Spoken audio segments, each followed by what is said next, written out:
You guys saw it right. Goodwill had video games. And I bought a bunch. I can't show you right now. I have to go do actual manager job. I gotta count the till, deposit some cash, and drop off all your guys' packages for the orders at MaxLevelVideoGames.com. All the online. Thank you guys. We appreciate it. Sneak peek at other stuff like now. And hopefully get back enough to add this into inventory and see if we can make any money off it. Many hours later. Everything that we picked up from Goodwill.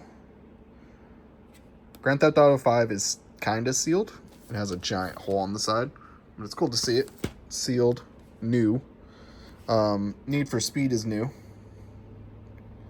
And then, I mean, it's solid titles we sell. Lost Legacy, I don't see too often on the Uncharted series. Harvest Moon for the GameCube, can't get enough GameCube stuff. Final Fantasy 0 type was like $5. Call of Duties, Resorts, Just Dances, Tony Hawks are solid. Maximo you don't see too often. We've gotten a couple by Capcom. Need for Speeds are solid. I decided to grab Crisis Core because it was $3.99. Left 4 Dead's are solid, and these two are pretty decently priced games. How much did I pay? $212.85 to make about $330-ish out of the whole lot. So we're looking to make about 120, give or take, if everything sells, of course. But it's some good titles, some decent titles. Wii Sports Resort, Tony Hawk's, Call of Duties, we can't keep it in stock.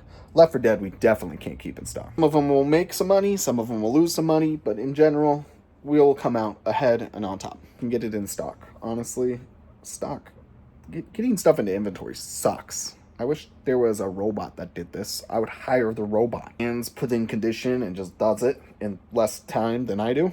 That'd be great. Where's my robot? Morning already. I'm doing more inventory. I didn't know this, but Pikmin apparently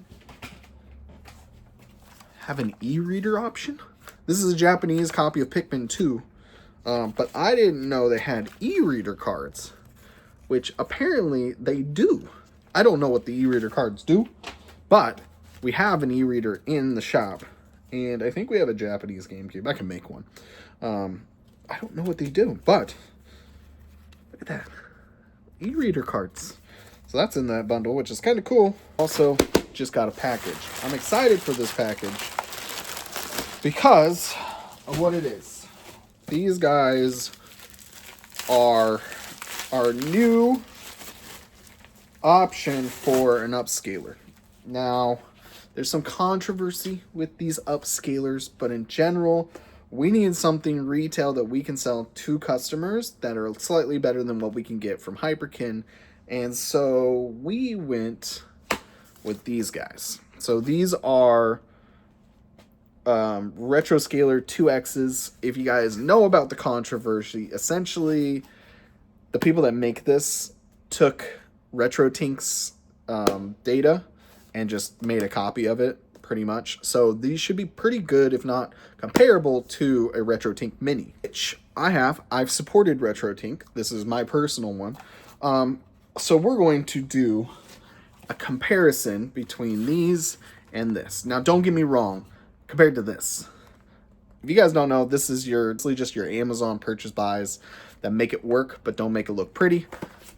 This makes it look pretty, and this is supposed to be about the same. So I'm hoping these look good. These are worth our time and money. There's something called, I like to call it, the iPhone phenomenon, if you must. The idea is that you have a wide selection of the same product at different price points.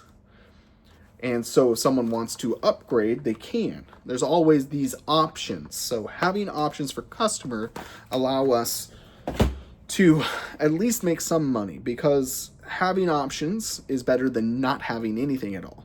So there's always this option if someone wants to just make it work, doesn't need to look pretty, not willing to invest a little bit more money into it. Our $20 AV to HDMI adapters work perfectly fine for that. But if you're looking to get the best, hopefully, this is something that can work. Only one TV I have to hook up this, that, to do comparisons.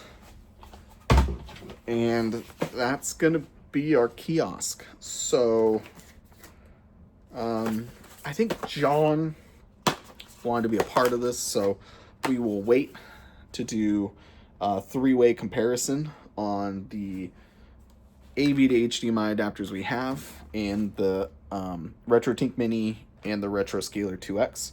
So we'll see what we think of these, and hopefully we can hopefully it's good enough. That's all I really want. Something that's good enough for customers to be happy with their purchases. So I got 5 of them to test out to see if they're going to be worth it.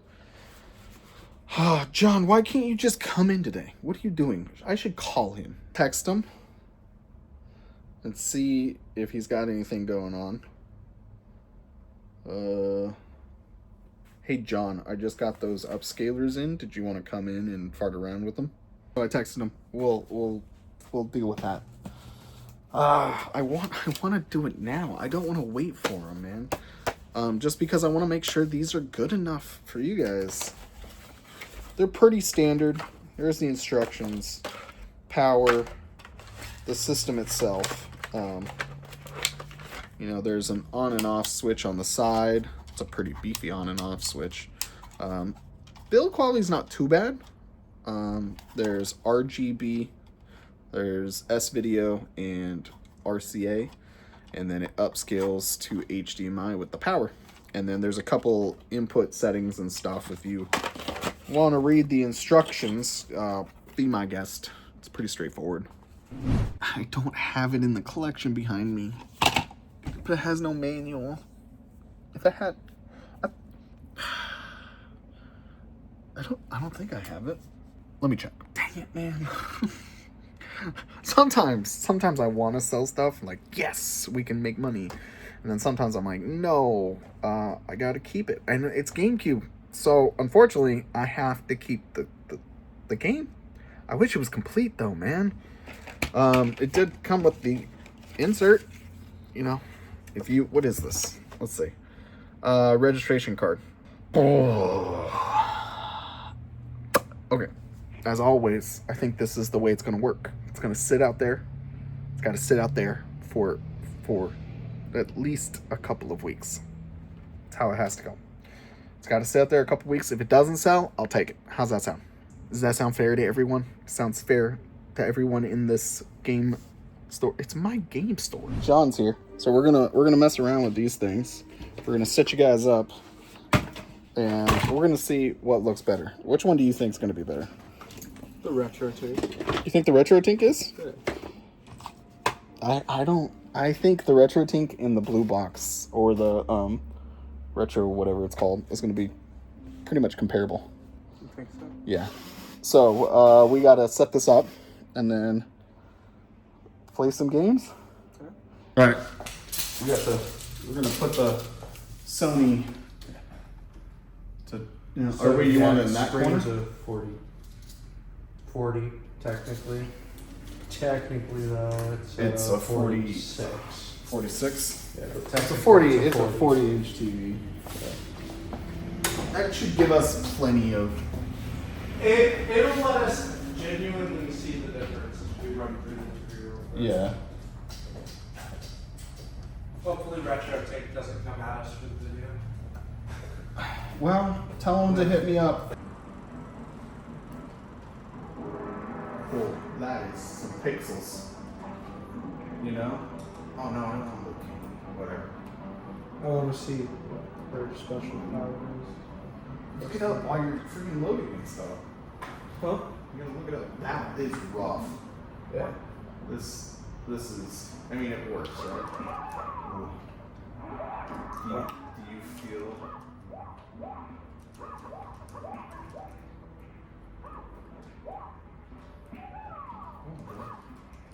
Oh, there we go. What was that? Spider-Man. That Spider-Man. was not. Spider-Man.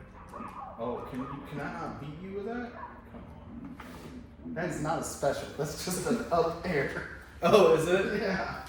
Try like forward, back, down. Fine. Let's try a different upscaler. And the fill settings. That already looks so good. Maybe we're getting waves because they AV, but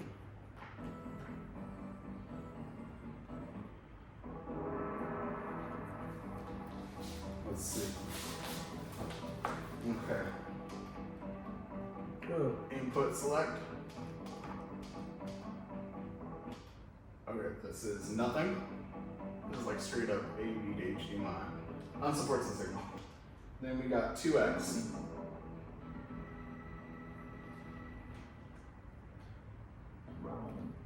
And then we got fill, which is smooth. Which definitely fills out or smooths that.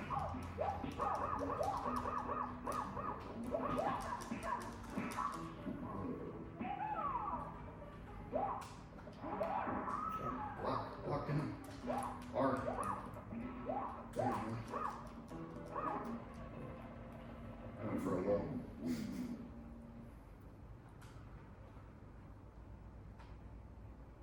Round 2, fight.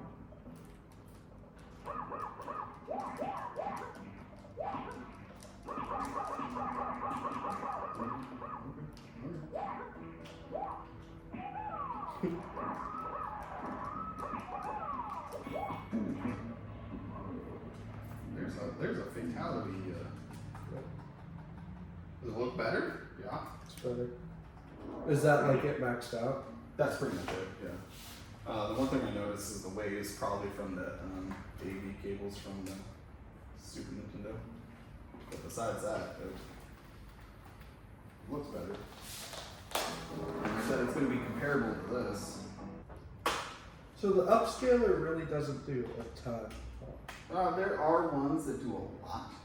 So what you're really looking for is like an upscaler that just like smooths out the pixels. So it doubles the lines. So that each pixel has double the amount.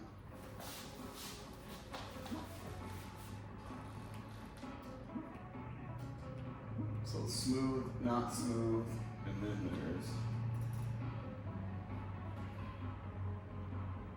there's auto. I don't even know what that does on here. It's very comparable.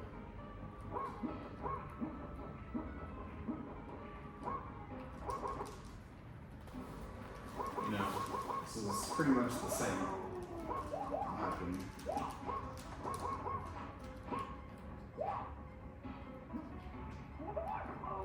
Come on, block it. Block it. There we go.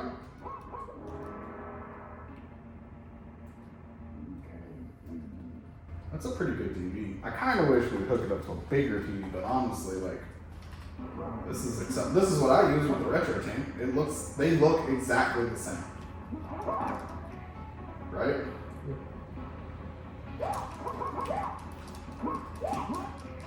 Looks better than the first one, right? I'm not noticing any like noticeable difference between the two, honestly. Between the retro tank and the retro Scaler 2X. Either mine. So the smoothness setting is the same. The non-smoothness setting is the same.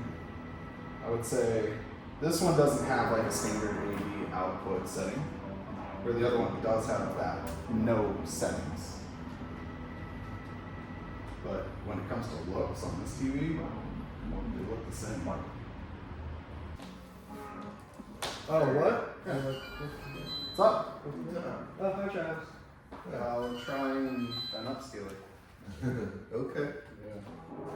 Where'd the cabinet come from? Trading. Wow.